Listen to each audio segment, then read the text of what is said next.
Hi friends, welcome to our channel.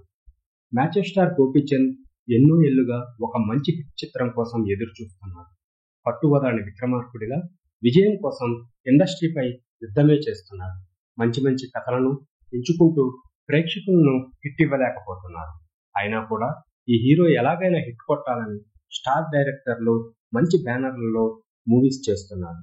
ఇక అందులో భాగంగానే గోపీచంద్ ఈ మధ్యనే ఒక సినిమాను ప్రకటించాడు.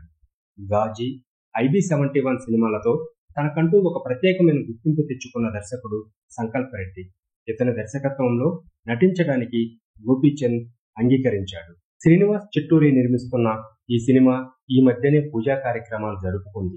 ఇక గోపీచంద్ పుట్టినరోజును పురస్కరించుకుని రిలీజ్ చేసిన పోస్టర్ సినిమా అంచనాలను పెంచేసింది. ఒక యోధుడిగా గోపీచంద్ ఈ సినిమాలో కనిపిస్తున్నాడని తెలుస్తుంది. 7వ శతాబ్దంలో జరిగిన సంఘటన ఆధారంగా గోపీచంద్ సినిమా తెరకెక్కుతుందని సమాచారం. ఇక తాజాగా ఈ సినిమా గురించి ఒక వార్త సోషల్ మీడియాలో వైరల్ గా మారింది. అందుతున్న సమాచారం ప్రకారం ఈ సినిమాకు సోలా అనే టైటిల్ ని ఖరారు చేసినట్లు తెలుస్తుంది. సోలా అనేది ప్రత్యేకమైనది, అదొక ప్రదేశం పేరు. ఈ కథలో ఆ ప్రదేశానికి ఎంతో ప్రాముఖ్యత ఉండటంతో కథకు యాప్ట్ గా ఉంటుందని ఈ టైటిల్ ని ఫిక్స్ చేసినట్లు సమాచారం. టైటిల్ కూడా కొత్తగా ఉండటంతో ఎక్కువ హైప్ వచ్చే అవకాశం కూడా ఉంది.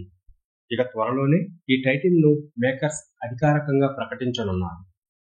టైటిల్, గోపీచంద్ లుక్ అంతా చాలా బాగా ఆకట్టుకుంటున్నాయి. ఈసారైనా ఈ సినిమా గోపీచంద్ కు వర్కౌట్ అయితే అదే ఆనందమని అభిమానులు ఆలోచిస్తున్నారు.